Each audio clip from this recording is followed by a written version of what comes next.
बिट्टू बजरंगी को जान से मारने की धमकी मिली है। फोन पर अज्ञात ने बिट्टू बजरंगी को धमकी दी थी। गौरक्षक बिट्टू बजरंगी ने इसकी शिकायत जो है स्थानीय थाने में दर्ज कराई है।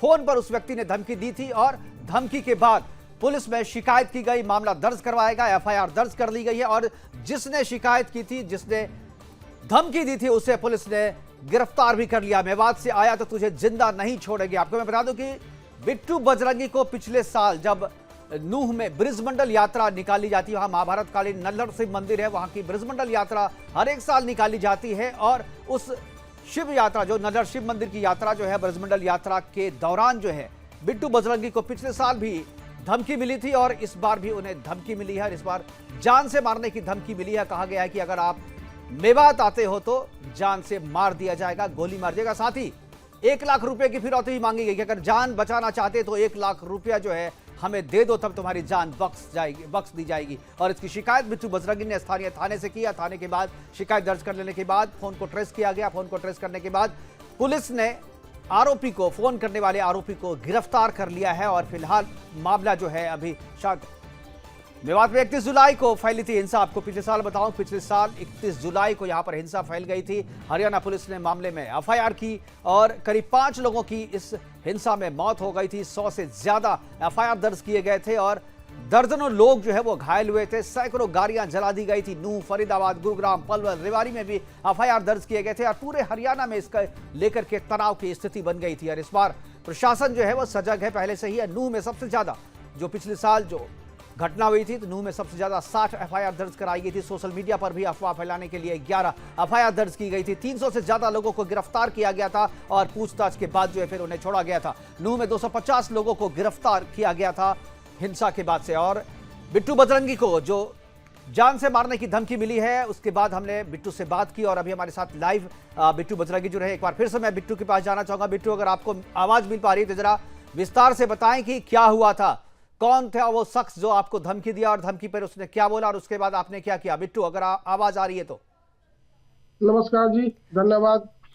सुदर्शन चल जो हिंदुओं की आवाज उठाता, धन्यवाद उनका। मेरे साथ 6 तारीख को धमकी आई जी कि एक अनजान नंबर से कि आप जो है पिछली बार तो तू बच गया था, मेवात आया था, हमारी बहुत बड़ी वो थी, लेकिन इस बार हमने पूरा इंतजाम कर रखा है, अब की बार आओगे तो तेरे को जिंदा नहीं छोड़ेंगे, तेरे को जान से मार देंगे। मैंने कहा ऐसा क्या है, तुम दुश्मनी रखते हो?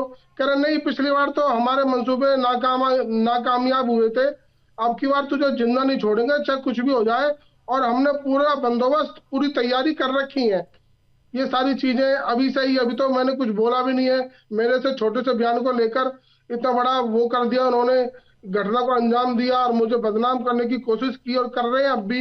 लेकिन अभी तो मैंने कुछ बोला भी नहीं है, अभी से वो तैयारी चालू कर रहे हैं और मेरे को जान से मारने की धमकियां, मेरी रेकी की जा रही है। अभी से अनजान लोग, अनजान व्यक्ति मेरे आगे पीछे घूमते हैं और तरह तरह के उससे वो करते हैं। तो मुझे बड़ा वो रहता है कि अभी तो कुछ बोला भी नहीं है, अभी तो बहुत दिन है यात्रा के, लेकिन उसी तरीके से फिर मेरे को टारगेट किया जा रहा है। बिल्कुल। बिट्टू, पिछले वर्ष भी जब यात्रा 31 जुलाई की हुई थी तो उस दौरान आपका एक वीडियो वायरल हुआ था और उसके बाद आप पे एफआईआर भी दर्ज की गई, पुलिस की गिरफ्तारी भी आपने झेली, आपको फिर बेल भी मिला, अभी आप बेल पे बाहर है। क्या आपको लगता है कि ये जो धमकी आपको मिल रही है फिर से उस यात्रा से रिलेटेड है? क्या जो साजिश करता है, फिर से नूह और मेवात में दंगा कराना चाहते हैं, उसके लिए साजिश का ये हिस्सा आप मानते हैं? ये कोई मानने को तैयार नहीं है, लेकिन मानना पड़ेगा। पिछली बार भी ऐसी तैयारी थी, ऐसे ही मुझे पे फोन आते थे और ऐसी सब चीज बिल्कुल सेम ऐसी होती थी। बिल्कुल। लेकिन अब की बार ज्यादा हो रहा है। अब की बार क्योंकि मुझे पूरी साल धमकियां आई हैं और मेरे भाई के साथ भी हादसा हुआ जो सबको पता है। बिल्कुल। तो ये सारी चीजों को लेकर फिर वही चीजें मेरे व्हाट्सएप, मेरी चैटिंग पे, मेरे इंस्टा पे, यानी धमकियां, आजा तेरा इंतजार कर रहे हैं, तुझे जान से मार देंगे, तुम मेवात में आ, तेरी फुल गर्दन काट देंगे, इस तरह सारी अनाप शनाप गाली गलौज करना, गंदी गंदी बातें बोलना। तो ये कोई पाकिस्तान में तो है नहीं मेवात, हमारे हिंदुस्तान में ब्रिज भूमि है, लेकिन वो पता नहीं क्या समझते हैं मेवात को। बिल्कुल बजरंगी, एक चीज आपने जब पुलिस से शिकायत की, वो शख्स जो है वो गिरफ्तार भी हो गया। क्या आपको लगता है जो व्यक्ति गिरफ्तार हुआ है वहीं पर मामला खत्म हो जाता है या इसके पीछे और भी कोई शख्स है? ये पूरा गैंग है, कोई एक व्यक्ति की कोई व्यक्तिगत दुश्मनी आपसे नहीं थी, बल्कि एक पूरा गैंग जो है वो मिलकर के माहौल को खराब करना चाहता है और इस व्यक्ति के गिरफ्तार हो जाने के बाद मामला खत्म हो गया है, खतरा जो था वो टल गया, या आपको लगता है कि नहीं, खतरा अभी भी है और जो लोग हैं इसके पीछे उसकी गिरफ्तारी भी होनी चाहिए? देखो जी, ये आपने बिल्कुल बात सही कही।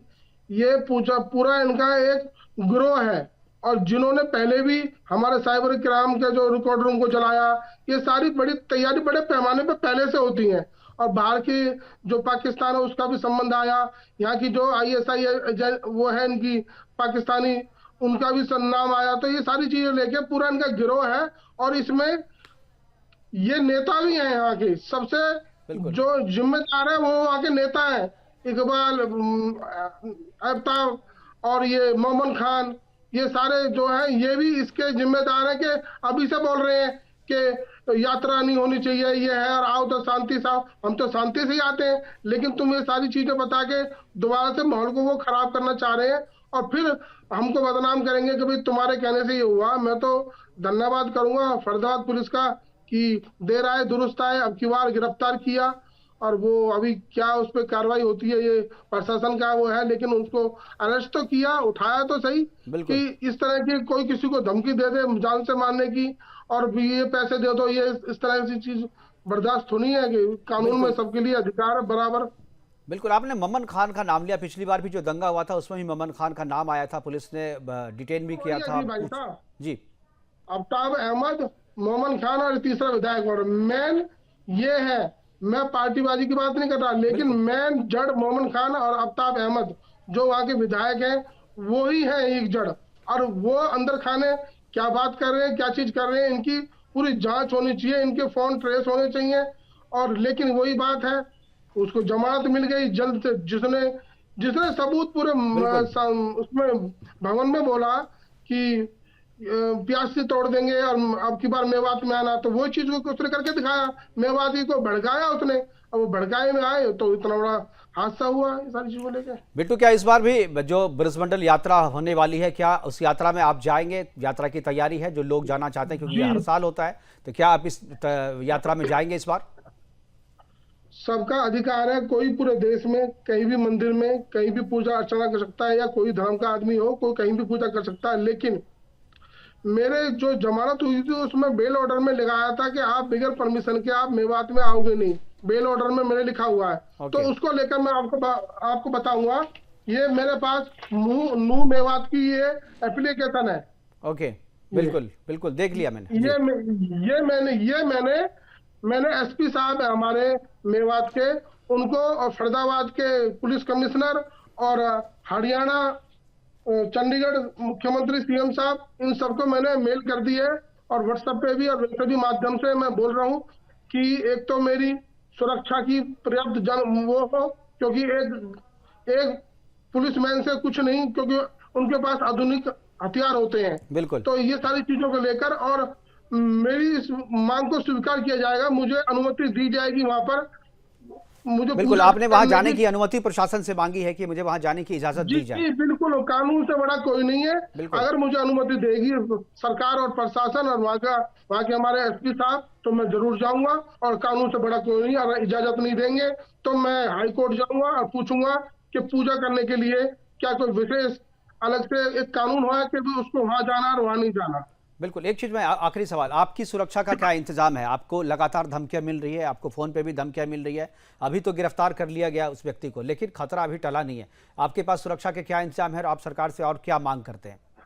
देखो जी, मैं आईएसआई के निशाने पे भी हूँ, और मैं सैकड़ों लड़कियों को बचाता हूँ, इसलिए वो मुझसे थोड़ी दुश्मनी रखते हैं। मैं धर्म के लिए, बहन बेटियों के लिए काम करता हूँ, गौ माता के लिए काम करता हूँ, तो मुझे पर्याप्त सुरक्षा दी जाए। क्योंकि जो धर्म की आवाज उठाता है, जो अपने गौ माता की आवाज उठाता है, जो समाज के लिए काम करता है, जो बहन बेटियों के काम करता है, वह इन पंचर छापों के निशाने पर रहता है। तो इसी को लेकर, ये कोई व्यक्तिगत मेरी किसी से दुश्मनी नहीं है, सभी रहते हैं, लेकिन इस तरह को लेकर जो काम करता है धर्म की और समाज की, उसको ये टारगेट रखते हैं। और उसी पे इन्होंने पिछले साल आईएसआई जो एक आतंकवादी संस्था है, उसने एक मैगजीन भी छापी थी कि इस तरह से बिट्टू को जान से मार देंगे। तो ये तो प्रशासन और सरकार का काम है देखना कि वो किस तरीका से इस चीज को लेते हैं गंभीरता से। बिल्कुल, हमारे साथ जुड़ने के लिए बिट्टू बजरंगी आपका बहुत बहुत धन्यवाद। और हम आपके साथ हैं और हमारी पूरी टीम आपके साथ है, पूरा हिंदू समाज आपके बहुत साथ बहुत है, प्रशासन और पुलिस मैं तो आपके साथ है, धन्यवाद और आपका करना हम बाल चाहूंगा विवाह का कि जी एकमात्र हिंदुओं का एकमात्र चैनल है सुदर्शन चैनल, जो सभी हिंदुओं की आवाज उठाता है। बहुत बहुत धन्यवाद। बिल्कुल, आप इसी तरह काम करते रहिए और किसी की धमकी में आकर के काम को रोकने की कोई जरूरत नहीं है। हम सब आपके साथ हैं। पिछले साल जिस तरीके से मेवात में दंगे हुए थे और पूरे मेवात को जलाने की कोशिश की गई थी, पूरे हरियाणा को जलाने की कोशिश की गई थी, और उस समय जो है प्रशासन ने बड़ी ही मुस्तैदी के साथ काम तो किया था, लेकिन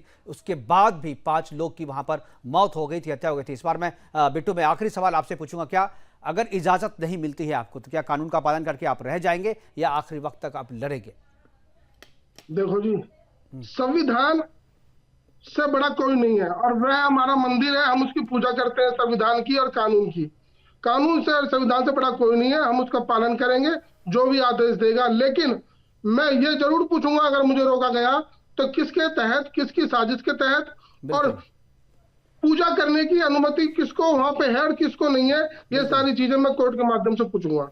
बिल्कुल, धन्यवाद हमसे जुड़ने के लिए। और अपना अपना ख्याल रखिए, हम आपके साथ हैं, और जो फरीदाबाद के पुलिस है वो भी आपके साथ है, और हम सब आपके साथ हैं। और आपका इस बार जो ब्रजमंडल की यात्रा होगी, प्रशासन के लिए भी बहुत बड़ी चुनौती है कि इस ब्रजमंडल यात्रा को किस तरीके से शांतिपूर्वक संपन्न कराए, क्योंकि वहां के जो जिहादी है, मेवात में बैठे जो लोग हैं, वो लगातार इस यात्रा को डिस्टर्ब करने में लगे रहते हैं। और पिछली बार जिस तरीके से यात्रा पर हमला किया गया था, इस बार भी साजिशकर्ता कुछ उसी तरीके की करने की कोशिश है। और यही वजह है कि इस बार बिट्टू बजरंगी को पहले से ही, करीब अभी 2 सप्ताह का वक्त बाकी है, लेकिन उससे पहले ही बिट्टू बजरंगी को जान से मारने की धमकी दी गई है। इस बार तो जो फोन करने वाला था वो गिरफ्तार हो गया है, पकड़ ली है पुलिस ने उसे, लेकिन इसके पीछे जो लोग हैं वो अभी भी बाहर छुट्टा घूम रहे हैं और खतरा अभी भी टला नहीं है। इसलिए फरीदाबाद प्रशासन और जो हरियाणा सरकार है उससे मैं मांग करूंगा कि इस तरीके के बिट्टू बजरंगी जैसे कार्यकर्ताओं की सुरक्षा प्रदान की जाए और ऐसा माहौल तैयार किया जाए कि किसी को भी अपने मंदिर में पूजा करने के लिए सरकार की या कोर्ट की इजाजत नहीं लेनी पड़े।